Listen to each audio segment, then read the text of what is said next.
Assalamualaikum warahmatullahi wabarakatuh. Welcome back Waalaikumsalam. to Mabi Podcast. Spill the tea. Asik. Aduh, oke. Eh, Kembali lagi di podcast MA Bilingual bersama aku Radipta dan partner saya. Reiki Novel Oke. Katvan, kemudian kebetulan aku alumni di MAB gitu. Mas Gatvan ini lagi kuliah di mana, Mas? UP, Oke. alhamdulillah aku udah keterima di UP. Asik. Asik. Keren gitu. Oke, ya iyalah, ya kan UP gitu loh top 8. Sombong dikit, ya kan? Kan Mas Gatvan ini kan alumni MAB nih. Mm-mm. Ada nggak sih tips and trick buat masuk ke UB bagi teman-teman yang minat mungkin mau ke UB? Oke, jadi sebelumnya gini ya teman-teman, kan aku dulu itu masuk jalur mandiri ya teman-teman. Itu mungkin aku akan jelaskan dulu ya. Kalau SNBP ini kan berubah ya teman-teman ya. Jadi SNBP tahun ini itu kalau misalnya udah terpilih untuk eligible, jadi kalian itu tidak bisa untuk mengikuti SNBT dan mengikuti mandiri. Nah, itu kan menjadi sebuah anu ya tip ya, kayak waspada sendiri gitu loh tip. Jadi kayak waduh kalau nggak keterima mau ngapain gitu kan, nggak bisa mandiri, nggak bisa SNBT gitu kan. Lah, untuk itu kalian kalau mau milih jurusan itu harus hati-hati ya teman-teman, harus bener-bener udah survei dengan baik gitu teman-teman. Itu satu hal yang dasar sih teman-teman, karena menurutku kalau kalian nggak survei, kalau asal ikut tren, masih habis itu ikut FOMO-FOMO, itu malah menurutku buat peluang untuk masuknya malah kecil teman-teman, karena kalian nggak tahu kemampuan kalian sendiri, Hmm. dan kalian juga nggak tahu kalau apa itu besar gitu loh, Oh, eh, tinggi gitu loh grade-nya. Itu kalau dari aku. Terus kalau kalian mau di UB, ya nggak apa-apa, kalian harus bisa istilahnya survei mana sih prodi atau jurusan yang nggak tinggi-tinggi banget. Maksudnya yang buat kalian, yang buat anu, kalian boleh kok punya ekspektasi yang tinggi kayak aku mau masuk FKUB. Wow, aku mau masuk teknik UB. Wow. Boleh banget kan itu iya. kan. Tapi karena sistemnya yang kayak gini, jadi kalian juga harus menurunkan sedikit ekspektasi kalian. Tuh. Jadi kalian itu harus istilahnya harus legowo. Jadi ketika kalian pilihan ke satu kedua, pilihan ke satu itu kalian udah memilih gengsi kalian itu tadi, maksudnya itu ya kalian punya prestis itu tadi kan, kalian punya misal pengen FK, FT, FH itu kan yang notabene kan tinggi banget ya. Iya. Nah itu ya udah kalian nggak apa-apa usah pilih itu. Kemudian pilihan kedua itu diturunkan sedikit. Itu strateginya gitu teman-teman. Kayak kalian mau milih di UB itu kan banyak ya gitu lah. Kayak ada fakultas pertanian, fakultas teknologi pertanian, fakultas peternakan, fakultas ilmu komunikasi. Itu kalian bisa bisa pilih gitu loh. Dan sebenarnya prospek kerjanya itu luas ya kan teman-teman. Asal kita juga mau upgrade skill diri sendiri gitu. Kalau tips and trick ya itu tadi, kalian harus pertama harus bisa tahu kemampuan diri kalian sendiri di mana, kemudian kalian survei bahwa kalian ini bisanya di mana sih, masuknya di mana sih. Itu jangan, iya, bukannya merendahkan, cuman kan kita juga harus tahu diri gitu loh. Jadi kita harus bisa mawas diri, kita harus oh ya udah nilainya memang segini, dan ya ranking sekolah itu bener-bener harus teman-teman. MAB ini kan juga udah bagus kan, Iya. mulai dari angkatanku lulus itu kan.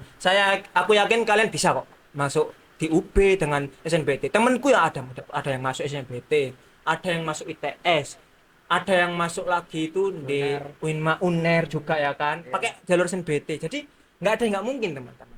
Semuanya bakal mungkin, tapi tetap kalian harus punya strategi dan waspada. Gitu. Itu Kenapa aja sih sih. Mas kalau kalau misalnya kita mau pilih jurusan nih, kenapa kok nggak boleh ikut-ikutan FOMO atau tren gitu? Nah, itu menurutku salah satu apa ya hal yang kurang boleh dilakukan gitu. Karena apa? Ketika kita ikut-ikutan, oh aku ikut dia aja wis gara-gara apa aku ikut dia ini karena oh FK ini bagus gini gini gini. Terus tapi juga nggak lihat diri sendiri. Itu kan akibatnya kan kayak bunuh diri gitu loh. Oh, nah Jadi ya. kayak aduh nggak keterima SNBP, nanti malah nyalain yang lain ya kan. Terus nanti malah menyesal sampai ada yang depresi. Itu kan jelek gitu loh, buruk gitu loh teman-teman, jangan sampai kayak gitu teman-teman. Jadi alasan kenapa kalian itu harus tahu tentang diri kalian sendiri atau jangan ikut-ikutan itu karena ya itu kemampuan kalian tuh segitu gitu loh. Jadi kalian tetap bisa push diri kalian sendiri, tapi ya harus punya ekspektasi lainnya gitu. Jadi tetap kita dimanapun kita berada itu pasti kita bisa berkembang kok. Jadi nggak melulu tentang satu hal ini aja. Meskipun dulu aku juga masih optimis gitu. Aku itu pengen HI hubungan internasional UB kan bagus tuh fisiknya UB itu tentang speaking ya kan itu kan bagus kemudian ya ternyata Allah nakdirkan aku itu di FPIK Fakultas Perikanan Ilmu Kelautan itu juga bagus kok akreditasinya unggul kemudian akreditasinya jurusanku itu udah unggul bahkan skalanya udah skala internasional dan nasional gitu teman-teman jadi kan why not gitu loh aku kuliah di situ dengan jurusan ini kemudian siapa tahu aku bisa mengembangkan skill bahasa Inggris kan nanti bisa impor tiba-tiba aku impor lobster wah apakah kaya gue tuh kak teman-teman ya kan semuanya itu bisa kok teman-teman ya kan kalian jangan jangan berkecil hati dulu teman-teman gitu aja. Kan Mas Gatvan ini kan pilih fakultas perikanan ya. Mm-mm. Ini nanti kalau kedepannya bakal kerja apa Mas? Nah prospek kerja ya kan kalau aku prospek kerja aku itu di bidang pabrik tapi kita bukan pabrik buruh pabrik jadi ibaratnya itu masih ada tinggi level lah gitu maksudnya levelnya masih naik lah gitu jadi aku itu nanti kalau kerja di pabrik itu bagian quality control jadi aku yang mengoreksi apakah ikan ini bagus jadi aku bakal meneliti ikan ini bisa nggak sih dibuat Oh, sebuah makanan inovasi makanan gitu terus yang packing kan di Indonesia kan ada industri perikanan yang seafood iya. yang ada yang sarden Iya. sarden kalengan itu dari jurusanku yang membuat gitu. Jadi bisa dibilang seperti itu. Jadi pengalengan itu aku ada matkul pengalengan yang itu mengajarkan untuk pengawetan ikan supaya bisa lebih fresh gitu. Itu jadi prospek kerjanya menurutku ya mungkin kalau di Indonesia kan seperti itu teman-teman. Tapi kan kita juga lihat yang di luar negeri gitu loh. Dit. Jadi aku juga harus bisa mengembangkan skillku kayak bahasa Inggris atau bahasa Jerman atau bahasa apapun atau apapun itu ya kan. Itu untuk aku diriku sendiri gitu loh biar aku itu bisa kuliah bukan kuliah kerja di luar negeri nah kan siapa yang nggak mau kerja di luar negeri ya kan di Jepang habis itu di Amerika habis itu di Italia di Jerman kan siapa tahu makanya itu aku harus bisa meningkatkan soft skillku itu. Berarti bisa aja ya kalau misalnya kan Mas Gatvan ini kan kuliah fakultas perikanan, Mm-mm. berarti bisa aja nggak nanti dikirim atau ditugaskan ke luar negeri? Bisa banget karena perikanan itu nggak hanya di Indonesia toh gak hanya di Indonesia saja teman-teman ya kan tapi di seluruh dunia itu pasti ada apalagi negara dengan maritim yang besar gitu kan jadi semua pasti ada industri pangan perikanan. Tuh. Tinggal kita aja yang punya skill apa kita untuk dijual secara Eh, kerja gitu kan tuh. Kalau di UB ini kan pasti Mas Gatvan kan ketemu orang-orang baru nih. Bener bener banget. Apa sih culture shock yang ada, yang pernah ditemukan Oke lah? culture shock ya kalau culture shock itu lebih ke kalau aku lebih ke bahasa ya kan kembali lagi ini kan stigma masyarakat dan itu benar kalau rata-rata di UB itu ada banyak anak-anak Jakarta, ada banyak anak-anak Jawa Barat yang ngomongnya itu lo gue gitu kan. Itu kan aku juga ya gimana ya kalau diomong bahasa aku ngomong bahasa Jawa itu mereka nggak paham. Terus kalau aku ngomong bahasa Lo eh gue, lo gue.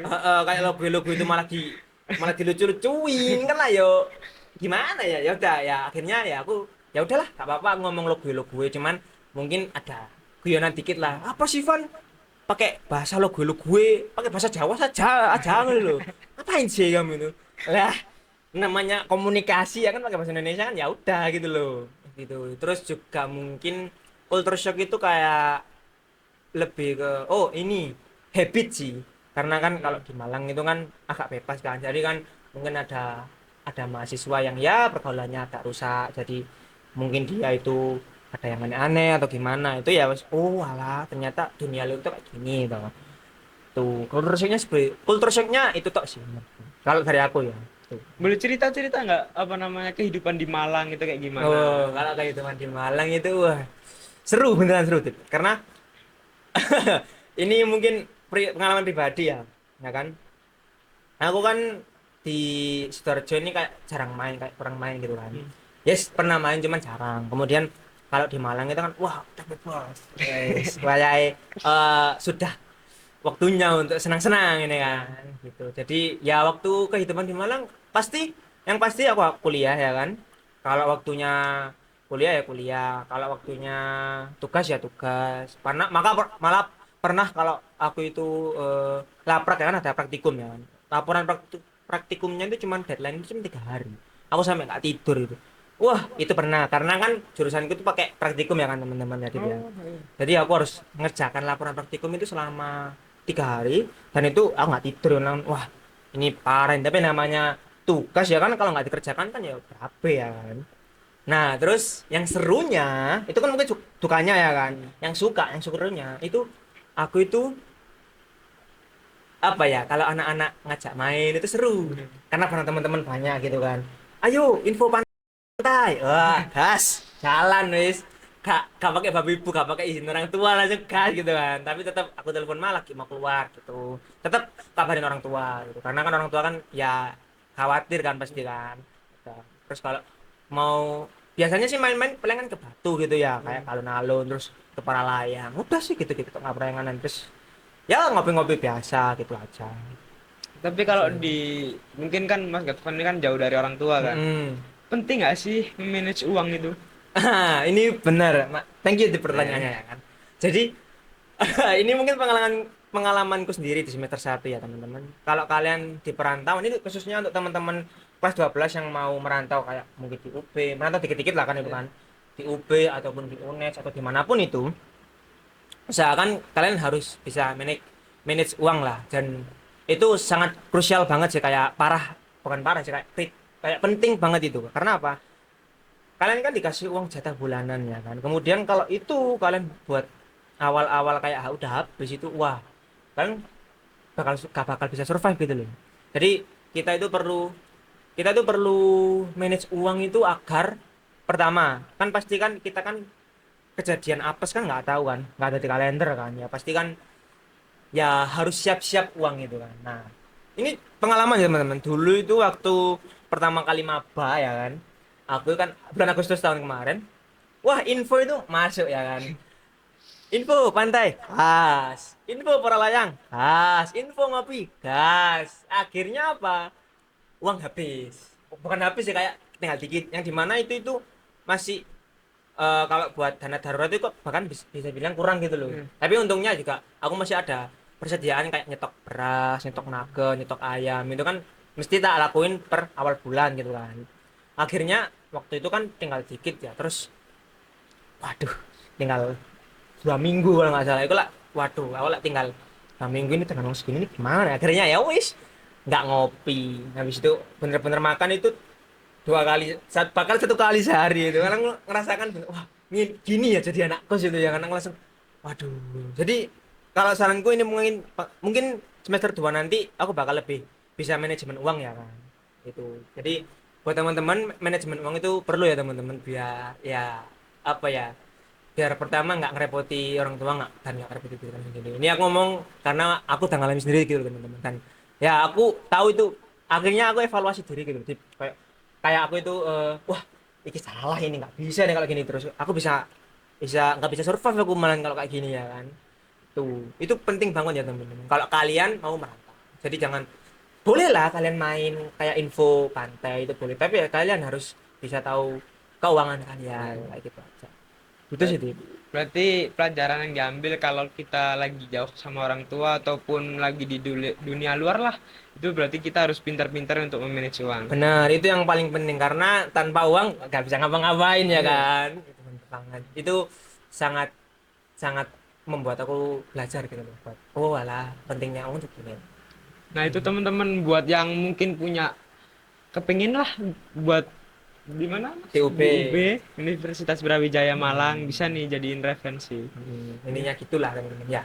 Semangat terus teman-teman ya, yang kelas 12. Ya Ya. mungkin itu saja aku dengan Oke. Mas Gatvan Podcast. Jangan lupa like, comment, and subscribe. Mm-mm. See you in the next Mabi Podcast. Wassalamualaikum warahmatullahi wabarakatuh. Waalaikumsalam warahmatullahi wabarakatuh.